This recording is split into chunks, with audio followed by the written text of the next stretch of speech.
to Wholesale Hotline, where we cover everything to do with wholesale real estate. I'm Jamil Damji. I'm Brent Daniels. And I am Pace Morby. And together we cover the most important parts of wholesale real estate. Lead generation. Conversion of sellers into contracts. And dispositions. Guys, remember when you're watching this show, do us a favor and squad up in the comments. Make sure that you are liking and subscribing to the YouTube channels and in the Facebook group Wholesale Hotline. Most important, we want to know we're doing a great job for you and helping you build your business. So go give us a review on iTunes and or Spotify. So squad up and enjoy the show!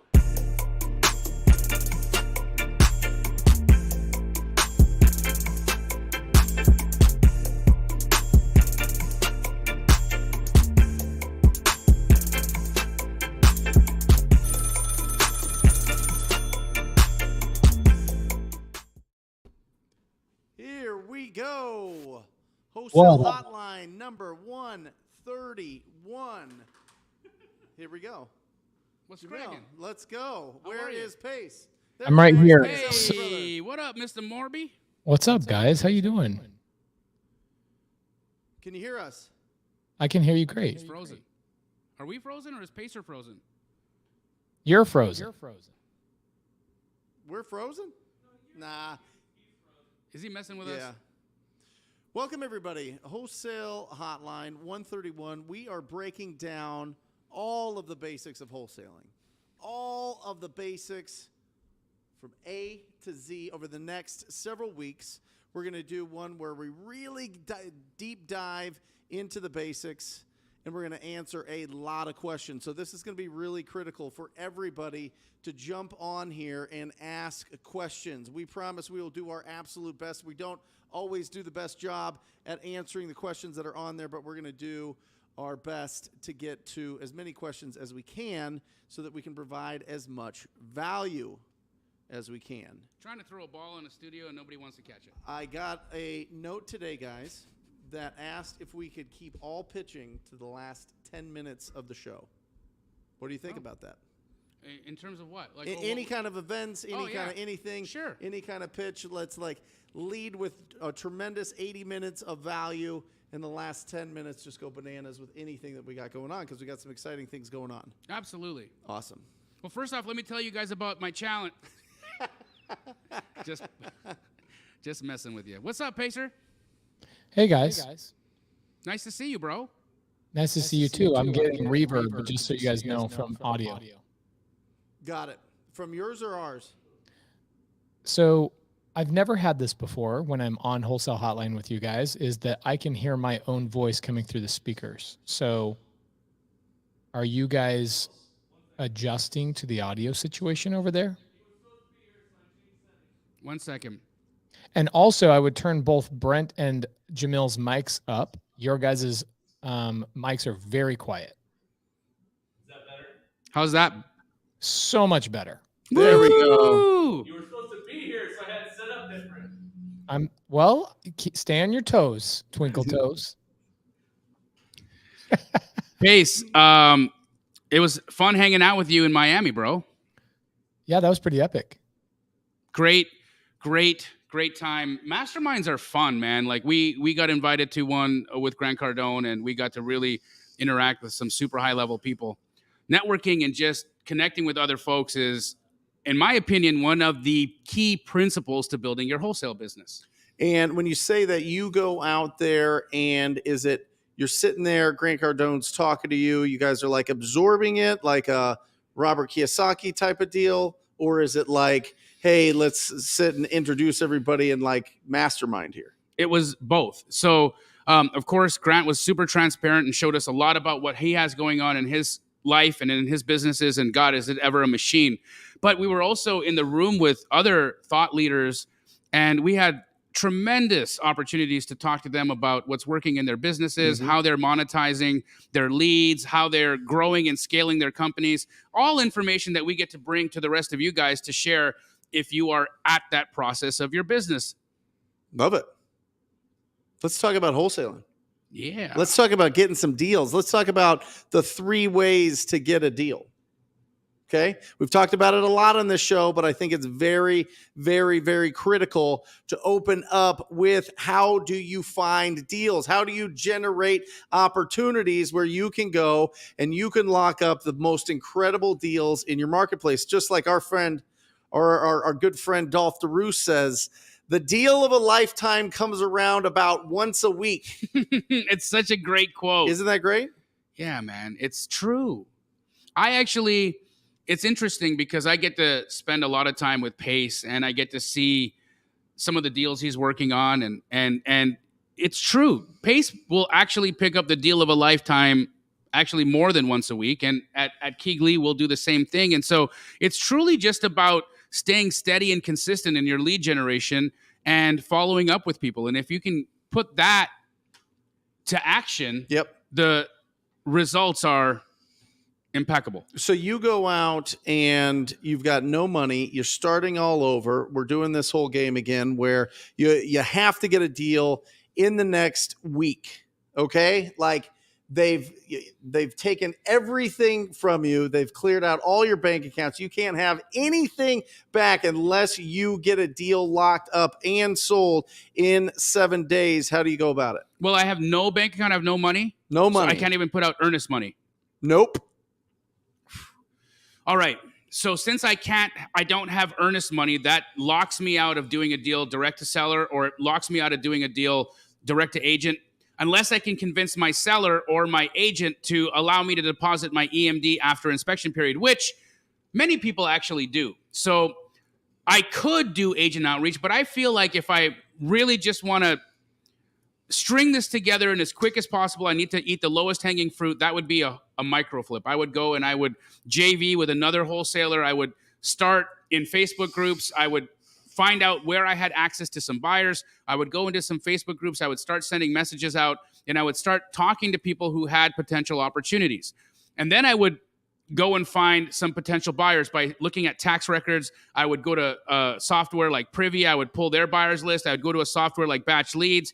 I would pull buyers off their websites, and I would then contact these buyers to see if they are in the mood to buy. And then I would just pair up after comping some wholesaler deals. I would see which one was the best opportunity, and I would connect the dots. What's EMD? Earnest money deposit. What does earnest money deposit do in a real estate transaction? Well, it actually ratifies your contract. Typically, what does ratify mean? Makes it real, makes it live. So, guys, when contract law stipulates that a contract requires consideration in order for it to be valid. And that means that both parties have to exchange something. So if I'm buying a house or if I'm putting a contract on a house, I need to give some value, some monetary value to my seller in order for this contract to be legally binding. And they call that consideration. And so earnest money deposit serves the purpose of acting as consideration in your contract, which ultimately makes your contract legally binding. Is there a minimum? Nope. Could it be a penny? I've never seen that, but I've seen it as low as $10. That's as low as $1. There you go. Yeah. I've never seen $1 earnest money, but I'll take your word for it. Yep. I've seen $10 earnest monies a lot of times. In fact, there's a wholesaler out of Houston. His name is Ron Rana. He is the king of $10 EMDs. What's up, Ron? Okay, Pace. I always look at earnest money as the money you spend at a hotel, like when you check in and you open your transaction with the hotel. That's also the beginning of your transaction with that hotel. That's called opening escrow. Opening escrow means starting a transaction. When you go to the hotel, what do they always ask for? They ask for your ID and they ask for your security deposit, right? So they'll put $100 on your debit or credit card. That is earnest money. That is, hey, just in case I walk away from the transaction, or I want to show you that I'm serious, that I'm not going to damage your hotel. That is earnest money. So it doesn't mean it's additional costs. It just means it goes against the cost as long as you don't act like a fool. So very simple. We have earnest money in our daily lives all the time. We just don't realize it. So guys, let's keep it really simple when you're out there learning. These words, earnest money and this thing, consideration, and all these crazy words they teach you, I promise you, these are actually common day things you're running into. It's just that the real estate people want to keep you out of the business. So they said, Why don't we create really confusing words so that the normal human beings don't get into this business? Earnest money deposits and opening escrow with my gray poupon. That's It's right. not that hard. It's It's so not that good. hard. It's not. He's absolutely right. You put deposits down on so many things, and relating it in a way that is like real life every day helps us understand it. Thank you so much for doing that, Pace. Yes, of course. And then once you got that deal, you would, of course, arbitrage it to earn income to some other cash buyer, right? So Yeah. Arbitrage, right, Pace? Let's get real crazy with all this stuff, right? Yeah, I mean, I broke down last night on Sunday service. I did an episode called Creative Finance in Real Life. mhm. And I told stories about how creative finance shows up in our daily lives all the time. And people were blown away by how simple it really is. And that everybody on a daily basis is actually utilizing sub-2 seller finance, novation agreements, and arbitrage. It's just that that's not what it's called in regular life. And so I told stories that simplified it, and people were like, oh my gosh, this is crazy. I'm a creative finance genius. I do this stuff all the time. So we're here to make you guys cash transaction geniuses. So Brent, if wholesale is one of those things that people come into because they're like, I want to get started in real estate. I don't know how. I would say most people, when they want to get started in real estate, their gut tells them, and the normal world tells them, that you got to get started in real estate by becoming a real estate agent. Yep. Okay. So I can tell you guys that's one of the worst ways to get into real estate unless you want a job.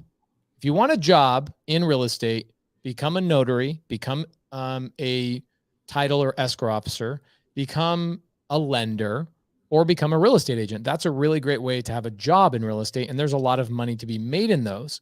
But if you want to be a real estate investor and you want to make money on real estate, what would you say is the number one easiest, lowest hanging fruit in order for me to get started in real estate without any money necessarily, without a lot of experience, and definitely no credit? You have to have a quality conversation with a distressed property owner or somebody that represents a distressed property owner. That is the seed of every single transaction. All right. Unless you're bidding at an auction, all right, which is a tiny, tiny, tiny amount in the last, let's call it 8 years. There's been plenty of equity in the market, more equity than ever before, right? Trillions of dollars in equity. You have to go and you have to find a motivated, distressed property owner that is willing to trade potential equity for speed and convenience. Those are so critical. Speed, convenience, price. Speed, convenience, price. They can only pick two. So what are we looking for? We're looking for the 6 to 10% of the real estate market that is in distress, that they want to trade the price for speed and convenience. That's what we're looking for. So it's called wholesaling real estate. That's what we're looking for. We're looking for people that are ready to just get rid of a property. They don't want to go through all the hoops. They don't want to go through inspections. They don't want to go through appraisals. They don't want to go through listing it on the market or talking to a real estate agent. Sometimes. I'm talking off market right now.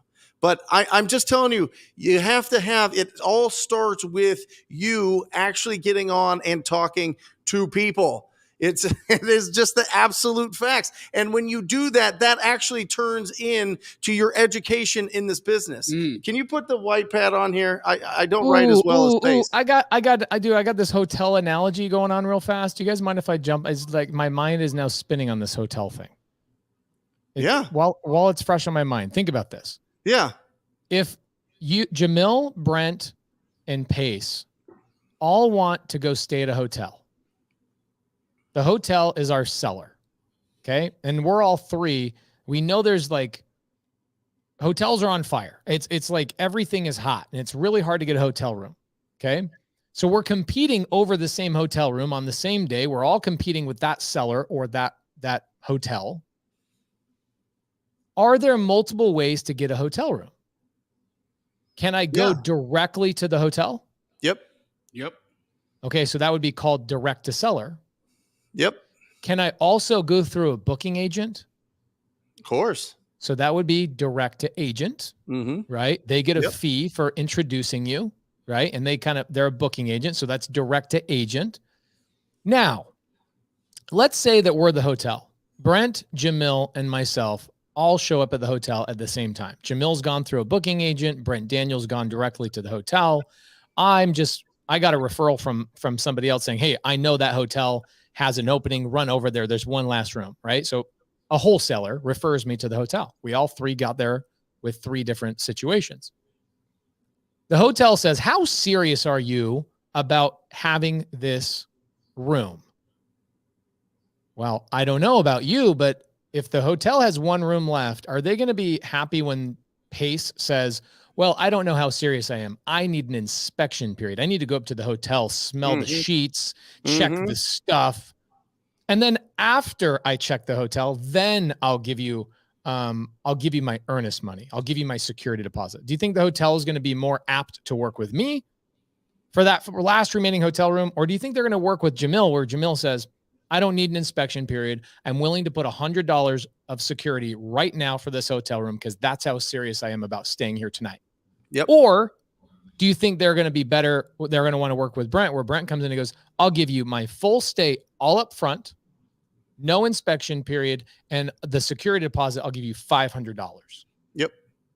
So when we go into the security deposit, or the EMD, as we've been calling it, guys, you're going to have this question all the time about, well, how much EMD should I put down? Well, guys, if you're a hotel with one room left, which customer do you want to work with? It's a competition factor.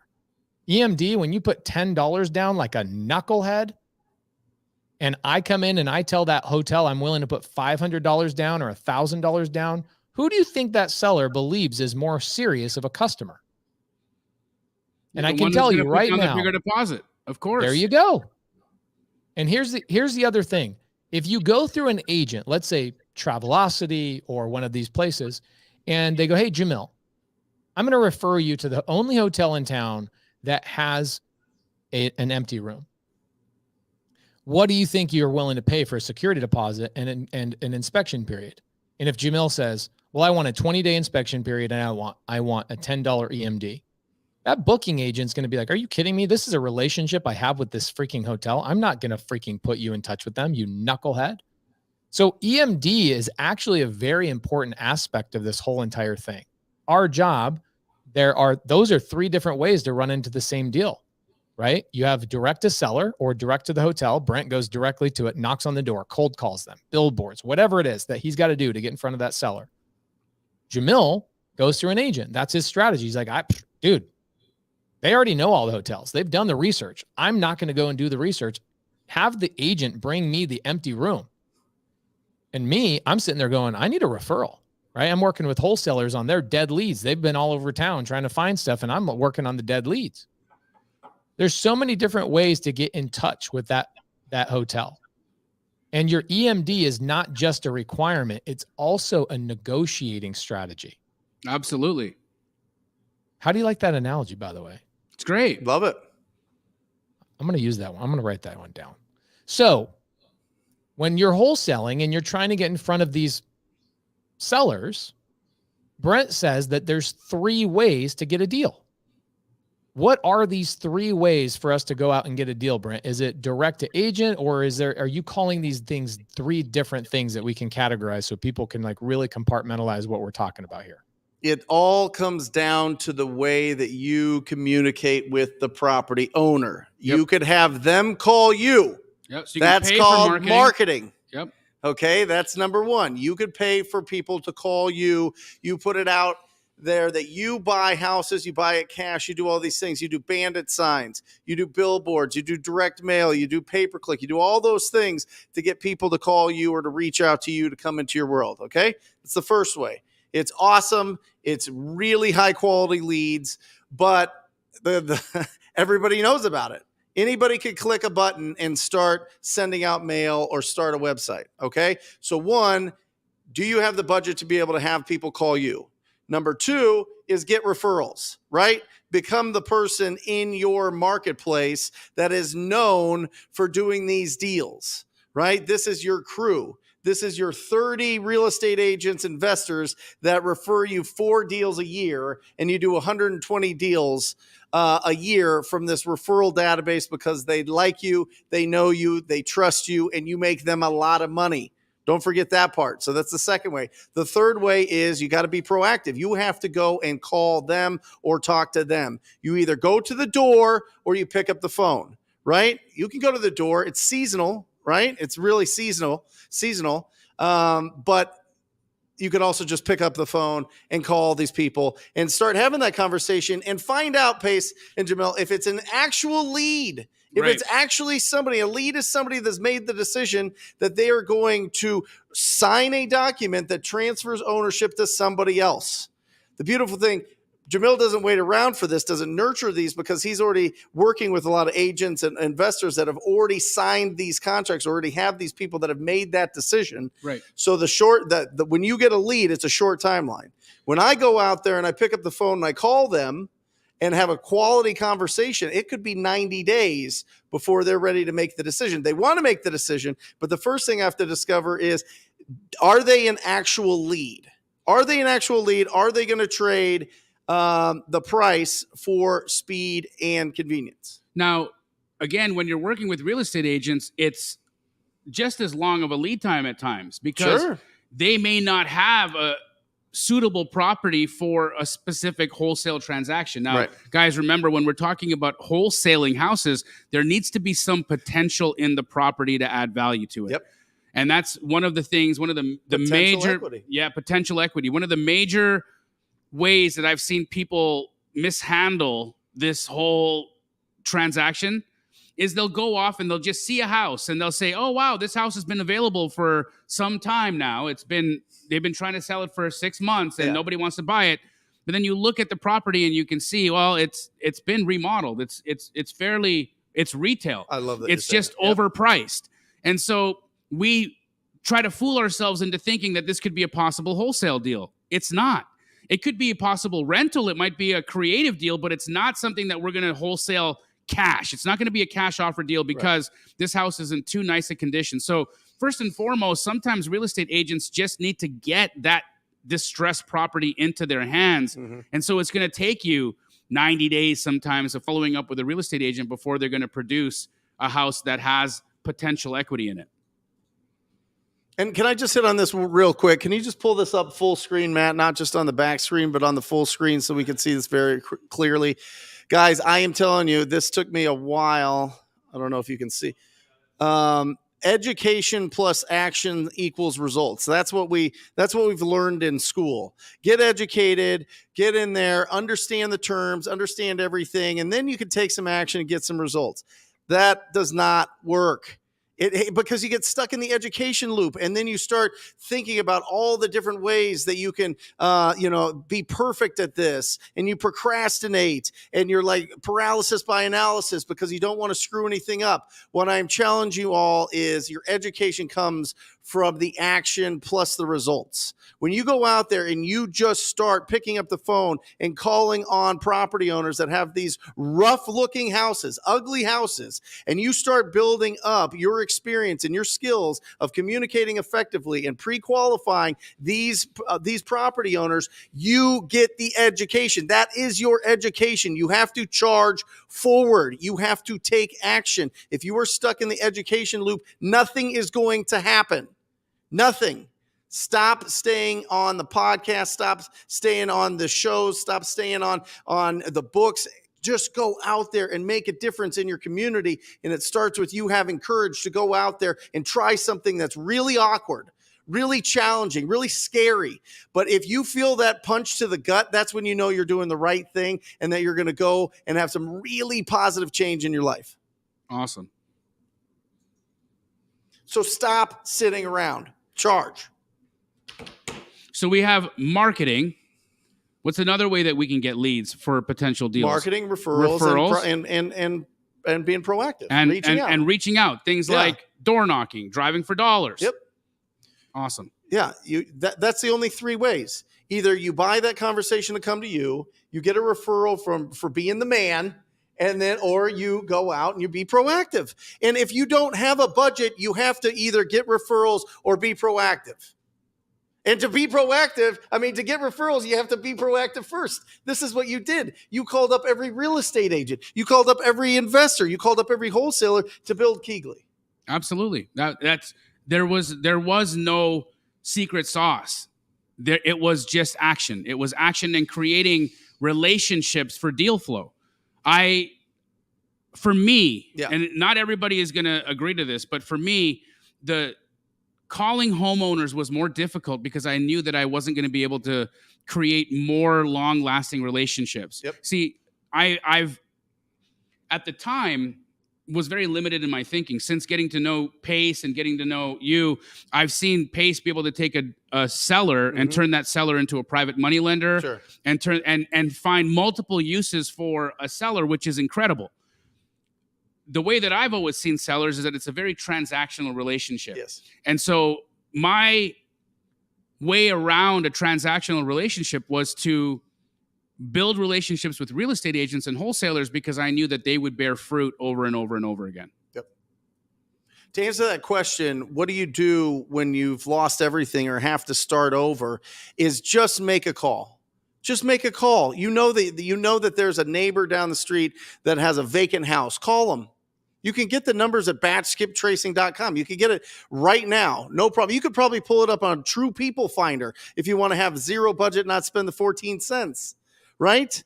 You could go to Ben Verified and get all that. You could get phone numbers for a lot of people and you just call them up. But idle hands do the devil's work. And the devil's work is all of that negative affirmations that you put in your head that you can't do this business. And that affects your subconscious, which affects your skills and your actions that you take. So what are you feeding your subconscious? Is it going to be positive affirmations? Are you going to be useful? Or are you going to be useless? That's the attitude, right? And then from there, you feel so much more. You feel so incredible when you actually go out there and take consistent action. Even if you have to talk to 200 people to do one deal, you solve the problem of that one person. And on average, that's $15,000 to $20,000 worth of value. That's what the market is saying. Just one call. Just start with one call. And then just go and build it and build it. And be around savages. Be around killers. Be around the 1000%. dumbest people that take the most action. I am telling you, the people that take the most action and aren't just sitting there with theories and running and looking at all the lists that they have to pull and all these and understanding every single thing about a deal are the people that take 6 months to do their first deal, a year to do their first deal. The people that just go out and go, hey, does this price work for you, buyer? No? What price do you need it at? Okay, I'm going to get it at this price. And then you talk to the seller or whoever represents the seller. And then all of a sudden you build a multi-million dollar company. It's incredible. It's simple. It's. Did you take appraisal courses? Did you get your appraisal license? I didn't get my license, but I did take appraisal course. And I did that later so I could get better at comping. Okay. When you started, how did you comp? When I started, I would just ask. I would literally ask my buyer, what price do I need to be at for this deal? Yep. There's somebody on here that said, I feel useless. Jessica Capistron, I feel useless. So here's another person. So it's interesting and ironic that in the same side chat, okay, we've got people like Joel who say, I have to shout out Christina and Jake for the best accountability I have ever got. Thanks a lot to them. So Christina and Jake are two of my students. We created accountability groups in my free Facebook groups where my students will lead non-students in taking action. So a lot of people talk about taking action, but unfortunately you have to have an environment like Brent was just referencing of action takers. Yep. So guys, who are your accountability leaders? Who are your accountability partners? If you say, I feel useless, it's because you don't have a single relationship, a single friend, anybody that's taking action in this business. The only difference between Joel and Jessica is that Jessica, I don't even need to have a conversation with you in order to know 1000% without a doubt, I would bet my left pinky on this, is that you don't have a single real friend in this journey of yours. There's a reason why we do this show live. We could do this pre-recorded. hanging out on a couch, making a bunch of jokes and having a great time. But instead, we choose to have 800 people in our side chat so that you guys can develop relationships with each other with other action takers. Do not sleep on this, because there's people in here doing deals. There's people in here thanking each other for helping them stay accountable. Yep. And if you are saying, I feel useless, it's because you are missing one relationship, Jessica. You will never do this business on your own. I don't care who you are.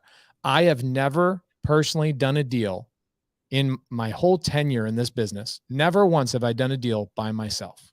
No. It's impossible. And what's the Jay-Z quote? I'm not a businessman. I'm a businessman. Man. Yeah, if you are a business, you control you Inc., right? You control your business, right? Who are your personal board of advisors? For real. That's what we're talking about when we say squad up. That's the whole heart. That's the motto. That's the mantra of the show, is to squad up. Find your personal board of directors that are out there doing something. And guess what? They will not want you as a personal board of on their personal board of directors, or want to be on yours, if you're not out there taking action and actually doing what you say you want to be doing. When you're actually going after your goals, you're going after all of these hallucinations that we all put in our head, that we want to have a better life, a more profitable life. We want more control of our situation. Well, it doesn't happen if we let things happen to us. We have to go out there and take action every single day. And it's either one of those three. They call us or we call them. That's it. That's it. And that's how you build up your pipeline of opportunities. And what I would say is pick one. Seriously. Pick one strategy and go real deep with it. If it's just picking up the phone on ugly houses, do that, and just do that and do that and do that. If it's calling every single agent that has a property on the market that is in totally destroyed shape and putting in offers on it, do that.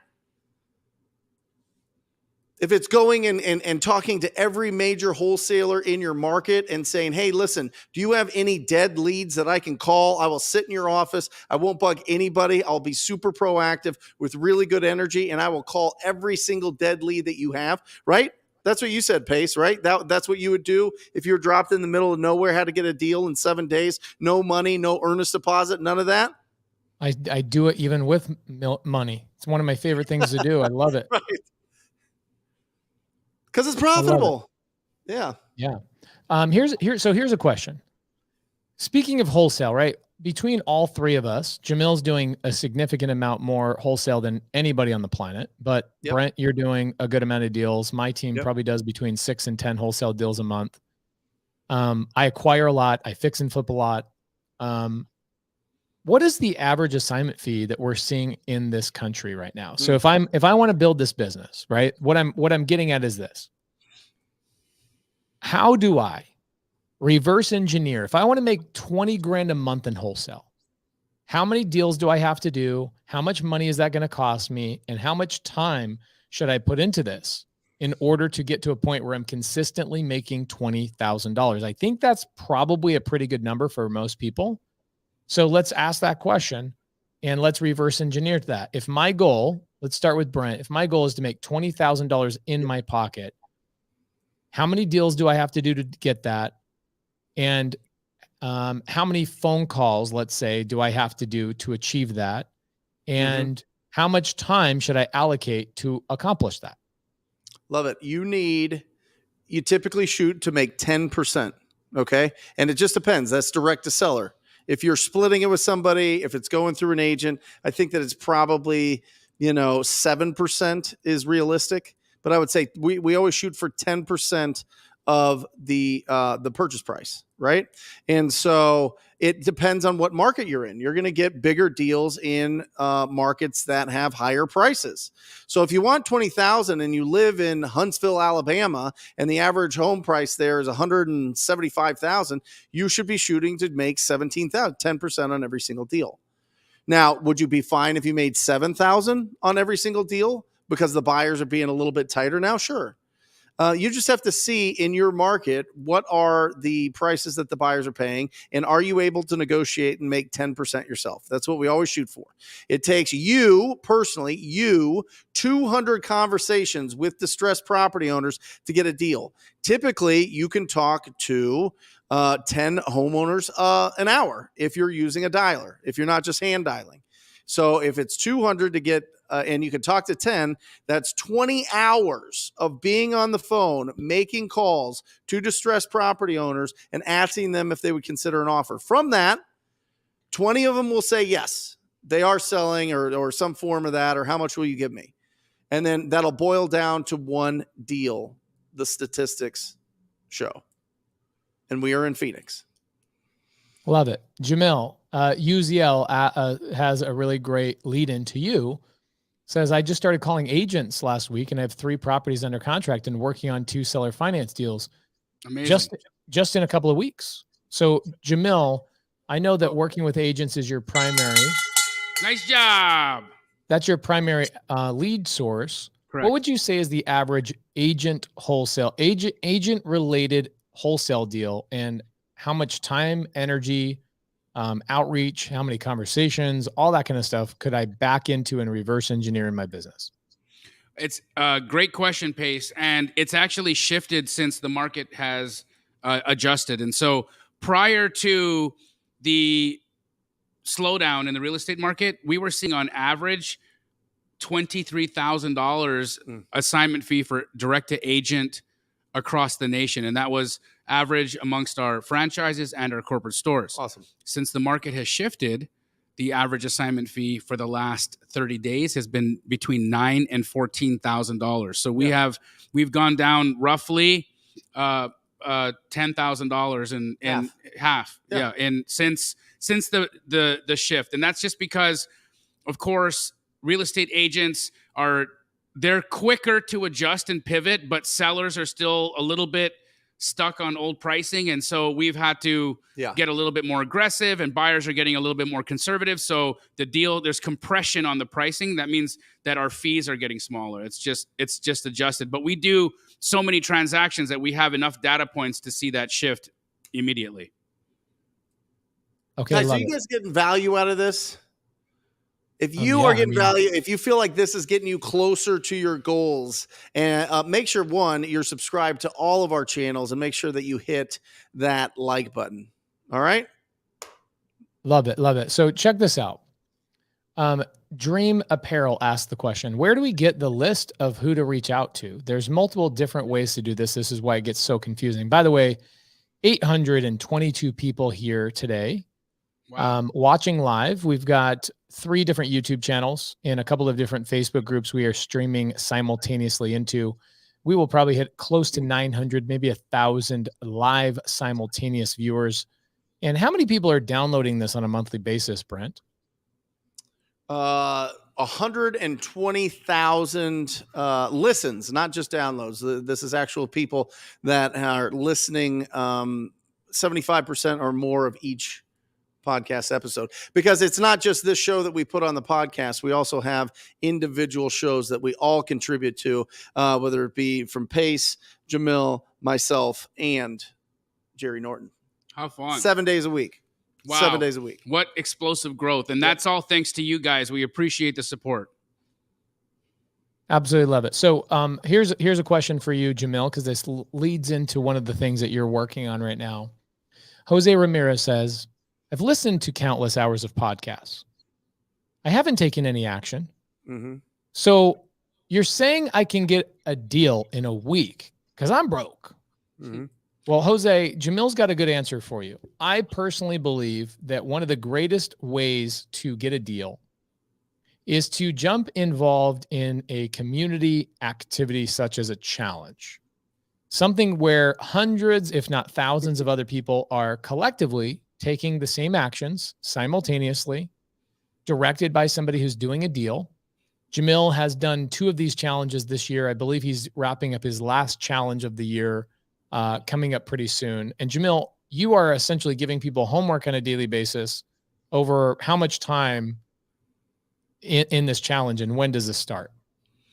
So the challenge has been starting at 8 a.m. Pacific, and it's on my YouTube channel, guys. If you aren't watching it, it's called the Secret Weapon Challenge. It's a free challenge. It's just our community, the astro flipping community and the sub 2 community coming in and watching, helping learn, connecting and communicating with each other how we do agent outreach. Today we had John Galan, who masterfully got on the phone with multiple different agents and pitched in very, very transparent terms, cash offers, and creative deals. Love it. How incredible was that? And you know where John learned how to pitch creative deals? From that fine gentleman right there, Who? Pace Morby. He does creative deals? Oh yes, What? and just from listening to Pace on YouTube and connecting with some of Pace's students, John's been able to connect the dots and actually just completed his first sub 2 wholesale deal. Come on. An Astro student with a sub 2 student. Boom, boom, boom, boom, boom. Sorry, Too powerful. hilarious. Congratulations, John. Yeah, That is absolutely fantastic. To answer that question, you can absolutely do a deal. I would say that it's wishful thinking to think that there's going to be an opportunity that you're going to get into and sell and cash a check in a week. Has it happened before? Yes. Sure. Is it the norm? Absolutely not. I would say that if you're going to start making calls, if you're going to be calling realtors, or if you're going to go direct to seller and call homeowners, whatever that is, I would give yourself at least 90 days of consistent action before you start expecting to start cashing checks. What do you guys think about that? What do you think? Well, I think if you think that you can't do it in a week, you're not going to do it in a week. And he said that I am broke. And I hate when people say I am broke, because that is literally putting a label on yourself that I am broke. Right. And so I get what you're saying. And this isn't like a personal thing, but I think that the labels that we put on ourselves are very powerful. And I think if you wake up every single day and you say to yourself, you ask the question, who is going to sign a purchase agreement today? You will find people that sign purchase agreements more often than you would if you didn't ask that question. You get what you're looking for. You get what you're looking for. Always. You listen, you think and grow rich, right? You become what you think about. You become what you're obsessed with. I think that if somebody kidnapped your dog or your child and said you had to get a deal in the next 48 hours, you could find a deal. I do. I really do. I think that if you were absolutely ridiculously obsessed with getting a deal, you would find a way to do it. You would find a way to do it. So what is the difference? What is the difference between that being a real situation and you just going out there because you want to find a great opportunity? It's all a mental thing. So what are you going to do? Are you going to go out and actually take action and be obsessed and be around people that are obsessed and taking action? Or are you going to think about it? True story. We don't get paid to think. Nope. We got to do. We don't get paid to think. Brent Daniels, what are the numbers for hand dialing? What are you teaching them TTP students over there? Well, the TTP students usually have a budget for a dialer. If they don't, then you just have to triple the amount of time that you spend making calls. I mean, it's just that is what it is. So you could talk to 3 times as many people. I mean, the difference between a dialer and hand dialing is the difference between walking down the street and being in a jet. You know what I mean? Like, it's just so much faster. Or maybe a really fast horse. I don't know, but it's way faster. So I mean, but yeah, the guy kidnapped your dog challenge. My gosh, that's hilarious! I kidnapped your dog challenge. Oh, jeez. I like that. That's money. Dana, that's a great picture too, brother. I've got a good question here. So for the people, I just kind of blew up my Instagram stories the other day about this exact topic. People that believe that they don't have time. Justin Richardson says, my biggest hurdle right now is that I'm a truck driver and I work sometimes 14 hours a day and I drive up to 11 hours a day. Do you have any suggestions? Well, yeah, first and foremost, sit down. You won't do it, but this is my suggestion. Again, you won't do it. Most people won't. They'll go, that's a great idea. They won't do it.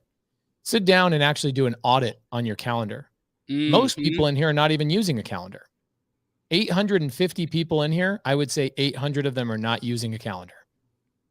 I know where I'm going, what I'm doing, why I'm doing it, etc. And I know where to fit things in. That also lets my team know, lets my wife know, gives my wife expectations when I'm going to be home and when I'm not going to be home. Most people utilize their 9-to-5 job as that's my work window. Yeah. And then outside of that, their wife, their children, everybody in their life expects them to not be working. Right. So my thing is, do an audit on your time, and you would be embarrassed if I spent a week with you. Think about this. If I spent a week with you and I audited your time as a fly on the wall, how much time would I find throughout the week? 5 hours? You would have to be the Superman of efficiency for me to only find 5 hours a week for you to work on your business. The Superman of efficiency. I would say even me, who's really busy, it's hard to get a hold of me. I'm meeting to meeting to meeting to meeting. Even I could find an hour to 2 hours a day to reprioritize, reorganize something. And so I'm going to tell you, even if you're one of these people working 11 to 14 hours a day, my question is, great, what are you doing with the other 4 hours a day that you don't need to be sleeping? Well, and look at it, Pace. I mean, imagine if you get paid $20,000 a deal and it takes you 20 hours to get that deal of straight calling. What if Jamil stood behind you every single hour and you gave people $1,000 cash every hour that they were on the phone? Do you think that you could get them off the phone? There's no chance. But, if you stood behind everybody on here and you gave them $1,000 cash for every hour that they stayed making calls, absolutely, they would never get off the phone. They try to go 100 hours a week. 100%. Right? I've got a student in Astro. Her name is Brittany Berryman. Okay, yep. She works a 9-to-5 job. Mm-hmm. She works 8 hours a day. She has a child who is a professional actor, so she's got to take him to auditions all day long. All the time. She's got a child who is in high school football. Mm-hmm. So you know the time commitments that are involved in that. She's married, and she routinely gets anywhere between $50,000 to $70,000 in real estate wholesale fees a month. And she's a professional CrossFitter. So she works out 2 hours a day. She works an 8-hour job. She works out 2 hours a day. She's a wife. Mm-hmm. She's taking her kids to their activities. And she has time to make an additional $50,000 to $70,000 a month in income. I don't buy that I don't have time comment. I don't buy it. I think that they're absolutely what Pace is saying is true. If you did an audit of your day, you would literally be embarrassed with how much dumb stuff you do in a day. And go 4 layers deep. Time management, right? Then you got priority management. Then you got energy management. And last, what is your attention management? Yep. Where are you putting all your attention for your waking hours all day long? You know what I'm saying? Like where are you putting your attention? Like all the way down. And one, it's staying organized so that you know what you're supposed to do at the time that you're supposed to do. But you start with time blocking. You time block and you figure out, listen, you got to tell everybody, whether it be your wife or your husband, your partner, your kids, your family, your friends, your roommates, your frat bros, your sorority sisses, whatever it is, you tell them, listen, this is my goal that I'm doing. I need to not be interrupted for the next hour because I'm working on growing my real estate business. And you get everybody on board. That's it. She's actually going to be the presenter tomorrow on our challenge. Hey, so you guys, really? Yeah, if you guys want to meet Brittany and see how she pulls this off, you can ask her that. Awesome. Jamil, what day does your challenge end? Thursday. Oh my gosh. What time? It ends at 10 a.m. on Thursday. Perfect. Okay, so here's what I'm thinking I'm going to do. I'm like I'm one of the greatest at time blocking and like planning my day. And that comes from being the worst at it. I used to be the worst at it. I used to laugh and scoff at people that had Google calendars. Like, hey, nerds, idiots. You should pull up your calendar. Pull up your calendar.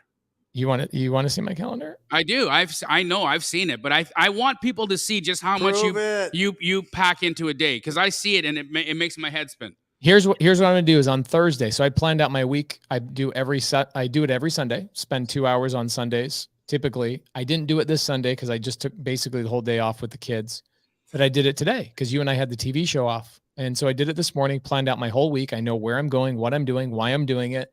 I have all these requests. I said no to a lot of things, and I have my week planned out, even time with my family, even time with my wife, even time with whatever. So on Thursday, I'm going to do a 1 hour, just literally 1 hour. I will do a Zoom, not an air meet, not a live. Literally, I will do a Zoom, and I will go through my entire week with you guys, and I will go through my goal sheet, and I will go through everything for anybody that wants to show up. I'll do it for free. And what I want Jonathan Reynolds to be one of the main people that come in, and I want to dissect your life. If you are one of these people that says, I don't have a good schedule and I don't know what to do, I want to dissect you and make you feel like shit for about 30 seconds. And then I want to rebuild you up and make you feel like a superhero within 30 minutes. Okay. I want to give you clarity on your day. And what I'll end up doing is I'll end up turning it into a YouTube video. And anytime somebody says, Pace, how do I time block? I go watch this Zoom. I did it with Jonathan Reynolds and all these other people. So guys, I'll create a little Zoom link for you in the side chat. Thursday, what time? Thursday, 4 p.m.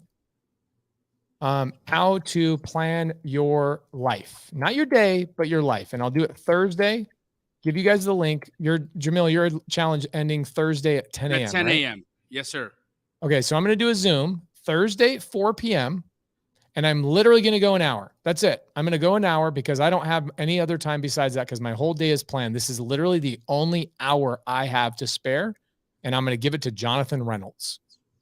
Okay, so if anybody wants to come, the Zoom link is going to be in the side chat in 10 seconds or less. Amazing. Guys, in all honesty, every single one of you guys should be clicking on that Zoom link. Even if you think you're a badass with your time blocking and your scheduling, there's room for improvement. There's always ways to get more efficient, to get better at knowing where your hours. You get so many hours in your life, and so many of those hours are spent.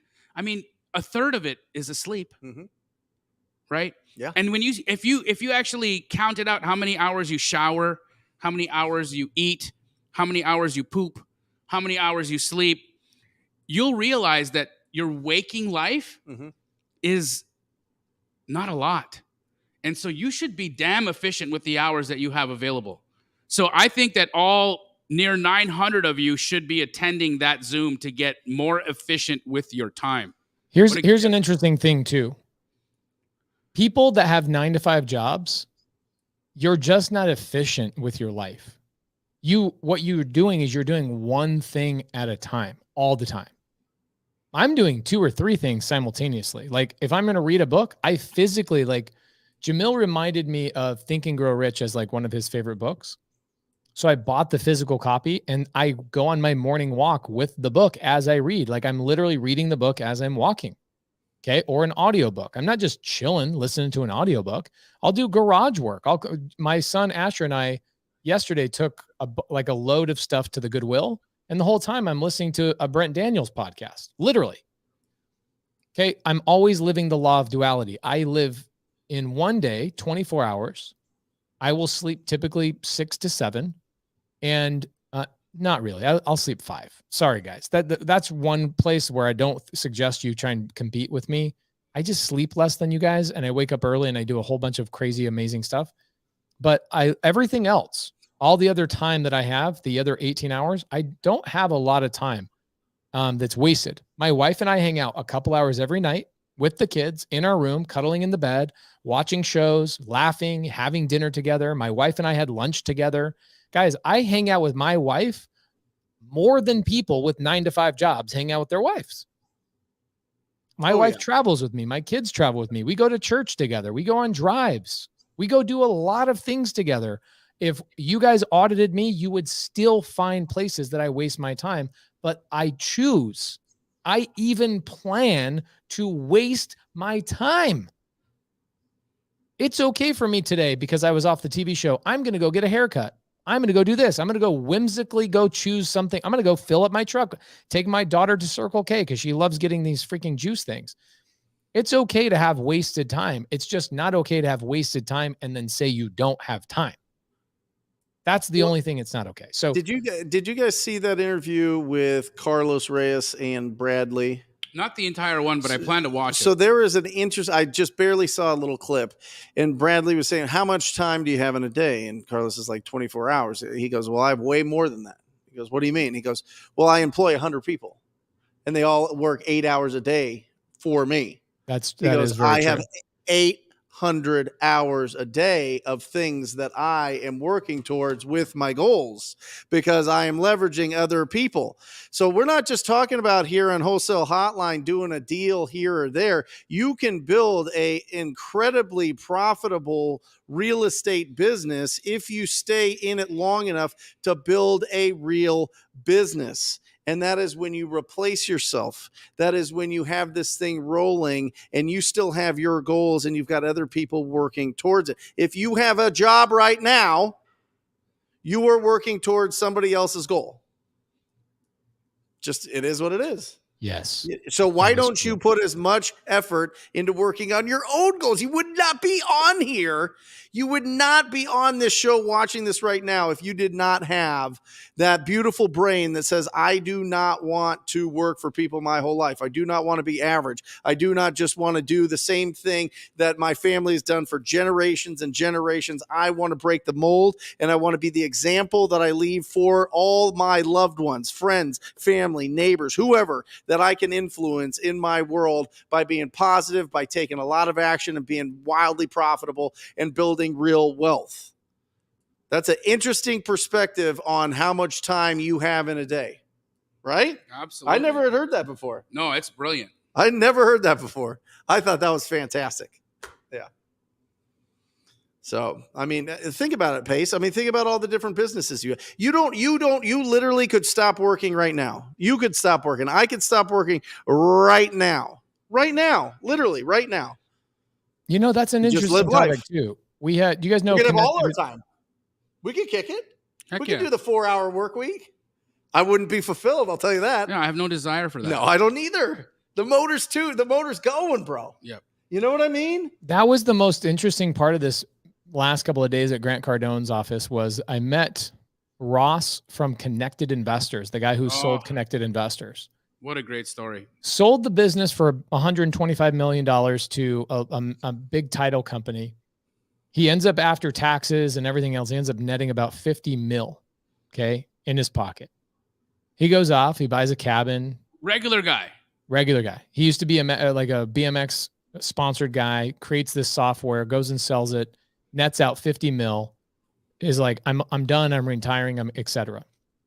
Well, that business acquisition, he sold it, was so recent that like all the influence people knew about it. And so they invited him to this thing, even though he's been recently retired. Mm-hmm.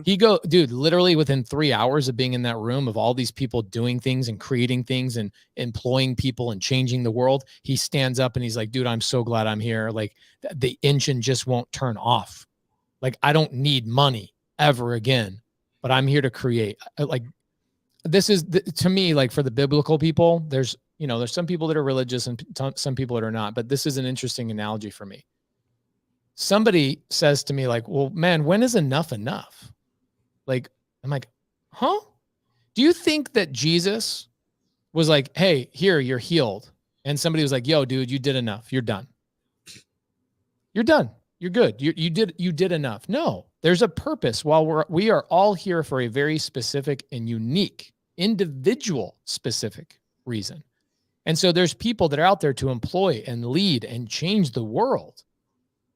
Are you one of those people? Or are you literally one of those people who goes, yeah, when I get my first milli, I'm out.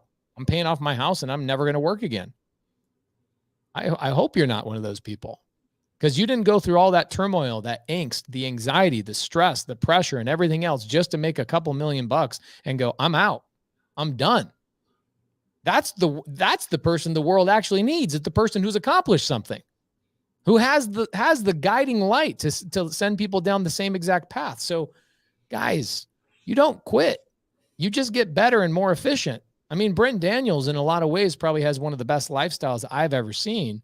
He chooses what days he's not going to work and what days he's going to work and what hours he's going to work. I love it. He has a freaking purpose. And he has a team that does the work for him when he's not around. So it's not like he stopped working. He created duplicates of himself. He created not clones, because nobody has as big of arms as you, but you created duplicates of yourself that even when you're off at the cabin, things are happening. Your purpose is being served. Amazing. That's such a great reminder, Pace, to bring up Ross in this circumstance, because again, you look at this and you wonder, why are we doing this? Mm-hmm. Why? Mm-hmm. And it's not money. Yes, look, some of us, you get to a point where you make enough money to pay the bills, and then what? Right? I haven't substantially upgraded my lifestyle since making substantially more money. I'm still very much the same guy. Yep. And so I can tell you that accumulating wealth is not my game anymore. Nope. And so you've got to ask yourself that question. What will you do? Why are you doing it?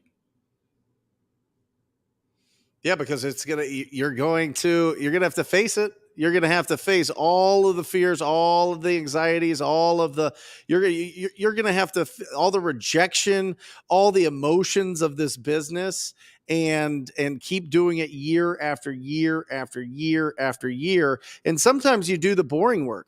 Sometimes it's just making calls all day, every day for years to build up and to get yourself out of whatever hole that you're in. I was in a huge hole. Over $700,000 judgment on an office lease I couldn't pay during the downturn in the market in 2008.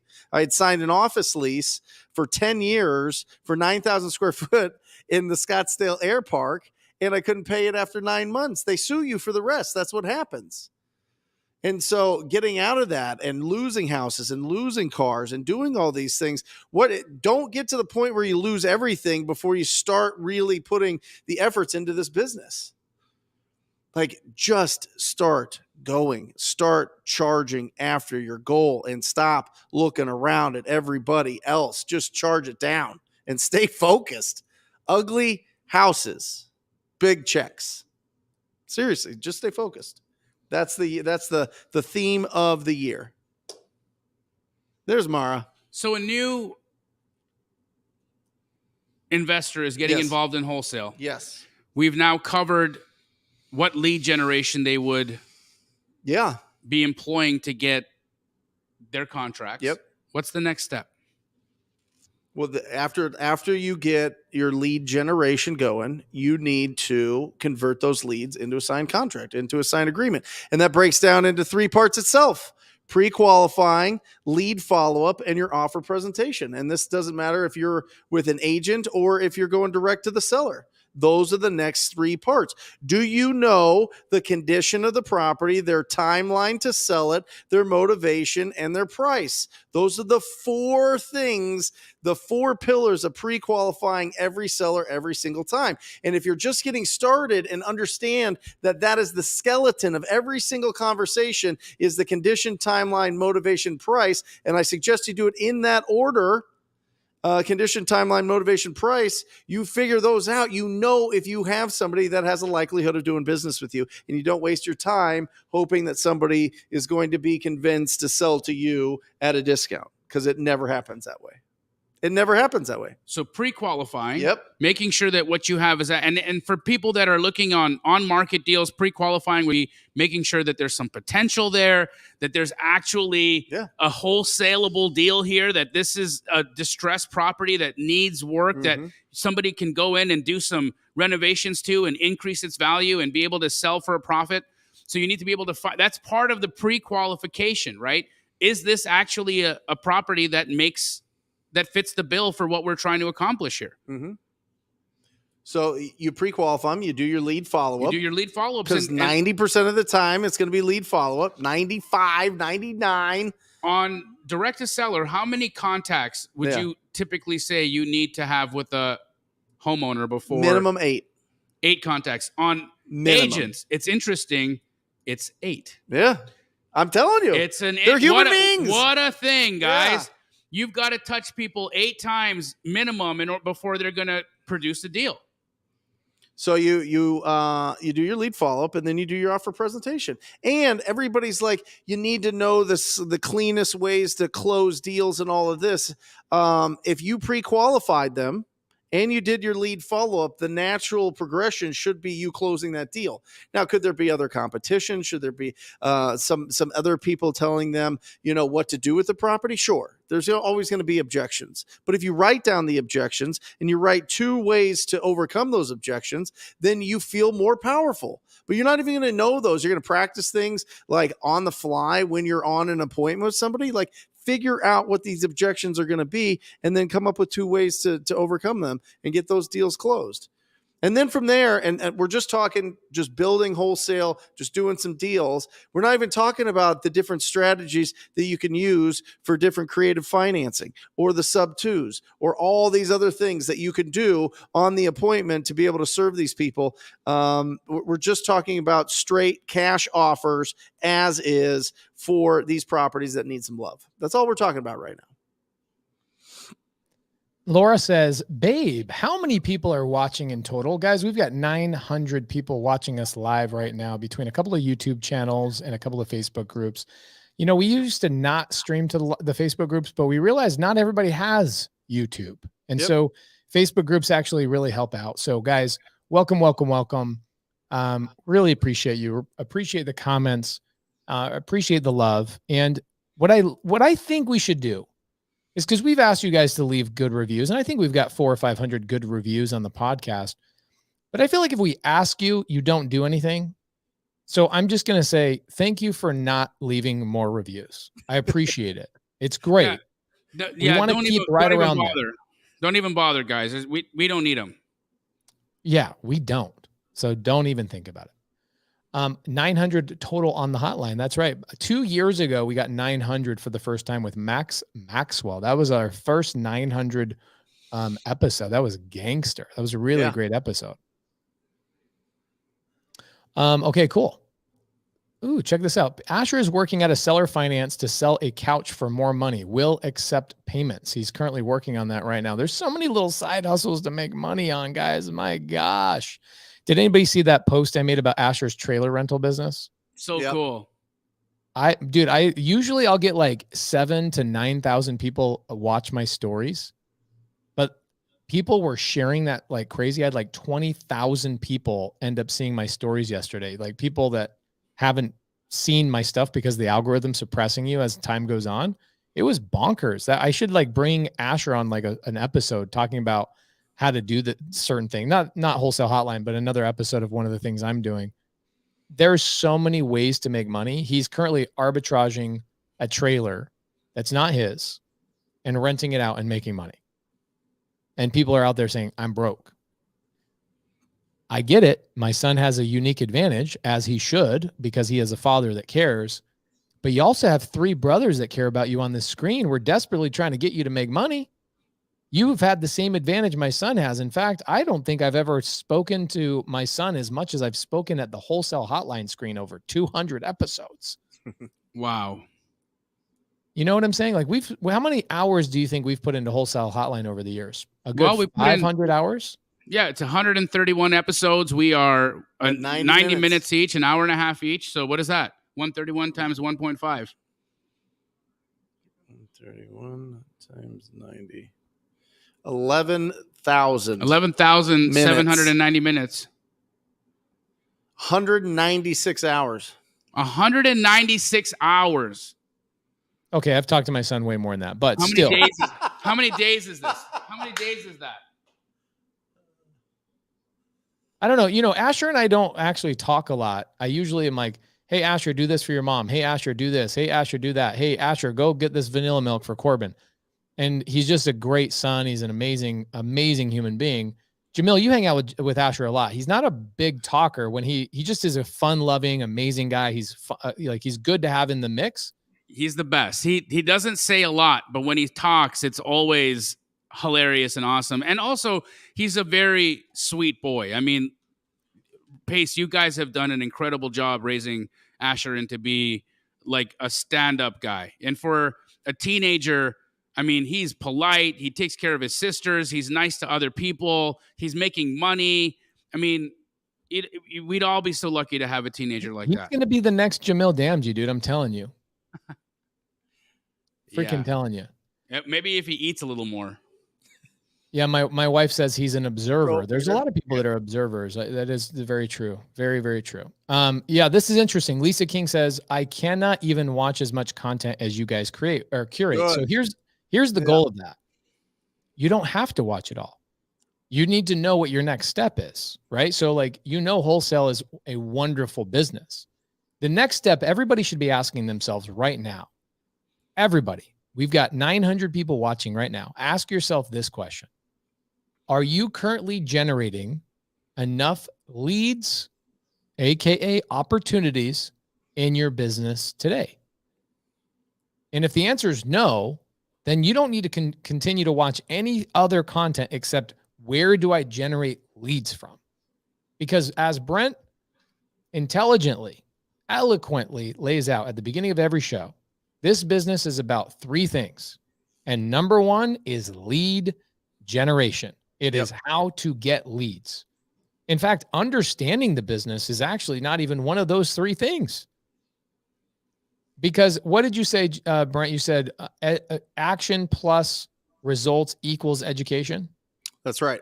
What is that? What do you mean by that? Because most people think that you have to get educated and then you have to take action and that equals the results. No, your action plus your results is your education. If you get stuck, like you already know enough. Everybody on here knows enough. They really do. You just go out and have a quality conversation with the distressed property owner. You do that over 200 times, you win. That's it.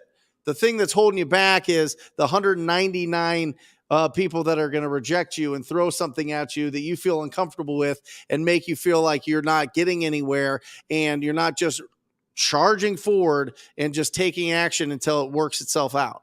Right? That, and if you go out there and you find and have 200 conversations with ugly houses or people in distressed situations, and you squat up with people that close deals in this business in your marketplace, you can't lose, Jamil. Can you seriously? No, there's no chance. You came here knowing nobody in real estate, right? Yes, sir. No, not. I mean, not only did I not know anybody when I first got here. Yeah, I had nothing. I know. I was like just stringing it together. Right. You had a sense of humor. I could talk to people. That's it. That's it, baby. That's it. I mean, you didn't have Instagram. You didn't have Facebook. You didn't even allow the agents that you talked to use your name. You said, don't tell too many people about me because they'll send me bad deals and I only want to work with the best, and that's you. So you made him feel all special. You were totally under the radar. Everybody that I talked to is like, yeah, there's this guy, but he doesn't want his name out there. And it's you. You know what I mean? Like, it wasn't like you of social media and have your own TV show and have this huge platform. It was you in slides and basketball shorts and a shirt making phone calls and texting people and doing like 30 deals a month. Yes, sir. Right? Yes, sir. Here's a great question for you guys. As a brand new wholesaler. You didn't read a book on it. You weren't listening to podcasts on it. You weren't watching a YouTube video. Like, you didn't have any of that. You're still doing all those deals. None of it. As a brand new wholesaler, great question here. Everybody write this question down. If you're brand new to wholesale, this is a question that will commonly come up in your first couple of weeks as a wholesaler. How do you choose a market, Jamil and Brent? How do I choose a market? Well, I love that response there. And it said, how do you choose a market? What was it? Nancy said, how do you choose a market when Phoenix is so competitive? Yep. Well, first and foremost, Nancy, I want to reframe the way you're thinking about things, because your thought is Phoenix is too competitive. I'm going to go somewhere where there's less competition and I will be able to carve out my place in that non-competitive market. Well, let me tell you why that thinking doesn't work. Because in a non-competitive market, it's going to be missing something that you need in order for this business to work. Buyers. Non-competitive markets are non-competitive because nobody's there, because nobody's doing business there. That's why when I get the question from people, how do I comp in rural areas? My answer is you don't. You don't. When I have people arguing with me on my videos on YouTube about how to comp, they say, yes, but what about these very unique properties that are super custom that are that are almost one of a kind? How would you value that? I wouldn't. I wouldn't. I play in traffic. And why do I play in traffic? Because I want to get hit. I want to get hit with contracts and I want to get hit with buyers. I want the traffic. I need the traffic. So Nancy, I would want you to reframe your thought process on where you will gain traction. You're going to gain traction where there's activity. So for me, I'm in Phoenix and I can crush it along with so many other people that are crushing it. Heidi, for instance, Heidi just posted that she just completed her 3rd deal of the month and we're only halfway through the month. She's in Phoenix, Arizona. She's a month, maybe 2 months into astro flipping. She's like new. She learned the process of how to do agent outreach and wholesaler outreach. She decided that wholesaler outreach was going to be her primary methodology to get deals. And so she spends her entire day talking to wholesalers. And because Phoenix is so competitive, we've got a plethora of what?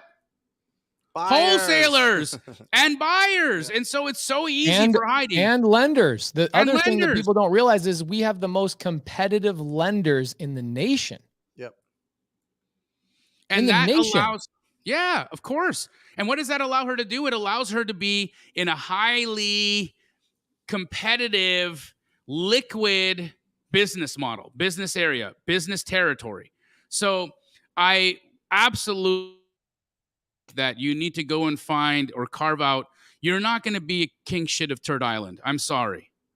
Okay, go and rock it in one of the major cities in the United States and crush it. That's where the money is. That's where the deals are. That's where the realtors are. That's where the homes are. That's where the distress is. I've got a student. I call him the King of the North. His name is Preston Dahl. And he looks like the King of the North, to be honest. Maybe even more handsome. King of the North lives in North Dakota. Does deals. A decent amount. Probably about 3 a month. Fix and flip, buy and hold, wholesale, right? And he comes to the mastermind and he says, Pace, how do I scale my business? I'm like, bro, that's not a question that we need to talk about at the mastermind. Ask a different question. He's like, well, no, I need to know, how do I scale my business? I'm like, get out of North Dakota. He played small for such a long time. In fact, a lot of times people play tricks on their mind and they'll say, I'm happy where I'm at. I'm good. This is amazing. I'm happy with 2 or 3 deals every single month. And they'll convince themselves that what they're doing is the right thing. And then you'll hit a point where enough is enough and you go, I need more. I need to be able to hire more people. I need to expand my reach. I need to build my empire. So he then starts virtually doing deals in more competitive markets and realizes that the less competitive market was way harder than the way more competitive markets, even doing it virtually. Yep. Mm-hmm. So if you guys are in New York, New Jersey, I'm sorry, those areas are typically places that when people live in New York, New Jersey, you see them virtually wholesaling outside of the state, not just because of weather, but also because your guys' laws are a little challenging with rental laws, stuff like that. Guys, just virtually wholesale. Here's a great strategy that I use all the time. I do this when I'm buying properties. I've got a 105 unit Louisiana deal, 123 unit Louisiana deal, a 30 unit and a 43 unit deal that I'm closing all right now. Multifamily, all creative finance, great stuff. One of the barometers, the measurements that I use, whether it's a good deal or not, is whether there's people moving there or not. Go and Google this. Type in migration pattern and then the city that you want to invest in. And if it's growing over 0.8% every single year, you've got a market that will grow. Rents will go up. There will be appreciation. It's really simple. Go Google it right now. Type in migration pattern Orlando, Florida. You think people are moving to Orlando? Hell yeah. You think people are freaking moving to North Dakota? No, they're not. So maybe that's not a great place for you to go put your money. Guys, what did Grant Cardone say? He said, money follows attention. Yep. And wherever the migration is, that's where the jobs are going. That's where the people are going. That's where rents go up. That's where landlords are buying. That's where fix and flippers see opportunity. That's where people are going and buying vacant lots and going, I can build here and go and flip this to a retail buyer. Go places where you have over a 0.8% migration growth, and you're going to dominate. Taylor Marr is the chief or the head of VP and analytics at Redfin. Mm-hmm. Okay. Okay. They've got a tremendous amount of resources to throw at understanding how and why we had this massive amount of appreciation that happened in the real estate market in 2022 in the US. Mm-hmm. And there were 3 functions of that. The first was millennials coming of age Mm-hmm. and being able to purchase homes. The second was cheap money. Yep. The third one was migration. Yeah. Those are the 3 factors that create a highly, highly profitable real estate market. Yep. Now we've got cheap money off the table. Well, it's still not expensive, but it's not as cheap as it was. So what Pace is saying is absolutely correct, guys. Migration patterns and millennials are everywhere. Yep. Are we all frozen? No, my computer just crashed. Oh, The stream's still up on case. okay. So are we not on at all? No, we can hear you. We can hear you. Yeah. Keep going, Jamil. We can hear you. Yeah, so the migration patterns are the reason why those are the main factors right now that we need to look at because money is off the table and millennials are everywhere. So migration patterns, the way that Pace just described it, that's absolutely one of the most important factors in whether or not your real estate market is going to continue to appreciate. And what do investors want? Growth. Appreciation. They want to make money.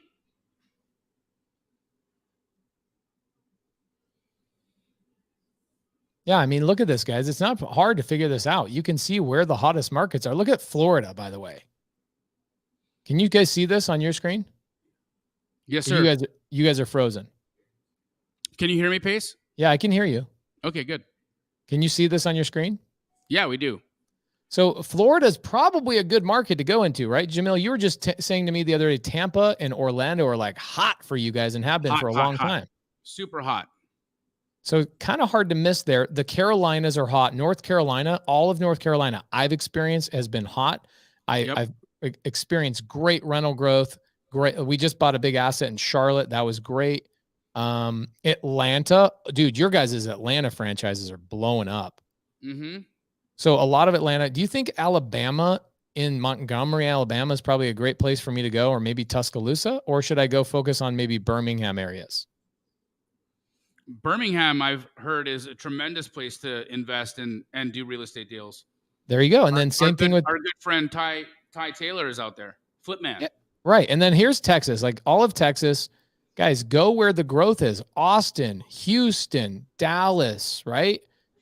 Probably. Pace, where would be a bad place? Let's see where would you stay away from off this map?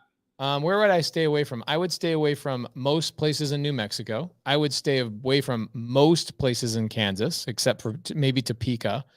But these aren't really growing. These are kind of stagnant, right? Yep. Missouri is blowing up. Oh my gosh. I would not spend much time in Iowa except for Des Moines, right? If I'm going to go and invest, I would focus my time and energy. It doesn't mean that these are bad areas. It means that if I'm brand new, I want to go where there's the best lenders, the best fix and flippers, the majority of the people are doing business. You want to go where the gold is. I look at this, I'm like, okay, if you're going to go and you're going to become a gold miner, right? And it's like 1848 or 1849, right? The 49ers. Do you think if you're in Iowa and everybody's finding gold in San Francisco that you're going to, I'm good. I'm going to stay here. It's like, no, dude, that's what you do for a living. Go to where all the gold is. All the gold is in those purple areas that have migration. So 100% go where the activity is. Jamil said it so well tonight. He said, I play in traffic so I can get hit.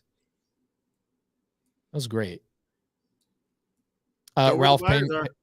Ralph Pena says, stay away from Philly. There's no deals here. Bro, come on. There's a lot of deals. And speaking of traffic, we get all the fun people in the chat here, guys. If you ever do see accounts that pretend to be myself, Pace, or Brent trying to sell you, or Laura, or anyone else that is a part of our family here trying to sell you Bitcoin or have you subscribe to Pace's OnlyFans, it's not real.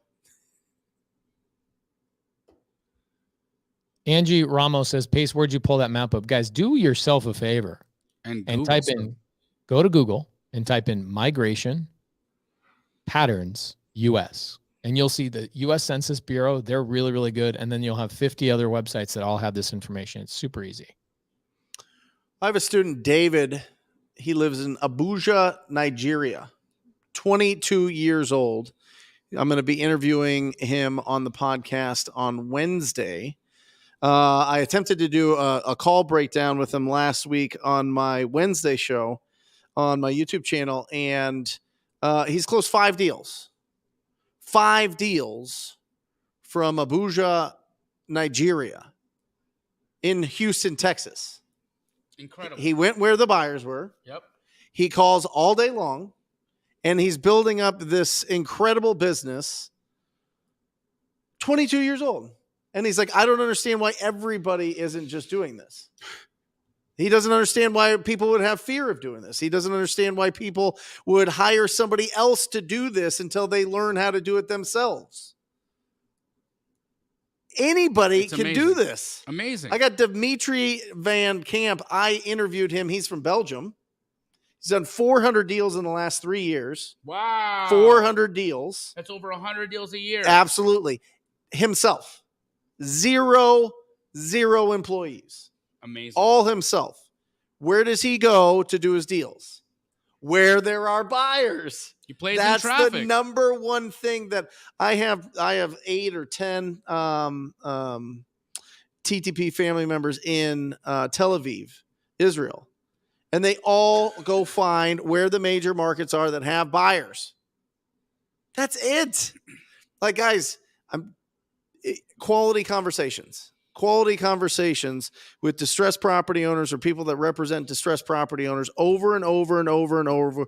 You do the boring work, and that's how you build this business. I love this quote, and I said it all last week, and I'm going to say it on here by Jim Rohn. Don't let your learning lead to knowledge. Let your learning lead to action. That's it. It's just doing the work. It's real. That's very real. It's you texting every agent. You making calls to every agent. You going and connecting with every agent. OnlyFans, there it is. Amazing. Where's Pacer at? I'm right here. I'm just, Brent was talking. I wanted to highlight him with that dope screen. Pretty neat, right? It's insane. I love it. We'll have a bunch of fun stuff on there. We'll have Drake. Is there a couch in there that we could have background. like a live audience? Yeah, well, we've got chairs set up. So, guys, we're going to be opening up the Wholesale Hotline to a live audience in the coming future. If you guys are interested in coming out and joining us live in studio to watch Wholesale Hotline, leave us a comment. Let us know if you would actually travel out here, or if you are local in Arizona and you want to sit in Wholesale Hotline. Yeah. And we can convince Mr. Morby to come out and join us. The 3 of us would be here together. It would be fun. I think about it all the time. Brett's banana. That's a really good. Why are you thinking about my banana, bro? That's great. We actually, you know what? We should have Dan Quijano come on as a guest of Wholesale Hotline, not just. That'd be He's so phenomenal. great. He's It'd so be great. phenomenal. Yep. I love him on. Dan Quijano. Let's get him out here. We are near the end of the hotline, guys, and I just wanted to remind you that I am in the middle of the Secret Weapon Challenge. This is where I've curated some of Astro Flipping's top students, and we are finding out what their secret weapon in their business is. And yes, today we highlighted John Galan, whose secret weapon is his sweet, buttery voice and his ability to connect with real estate agents in a transparent, honest, and effective way.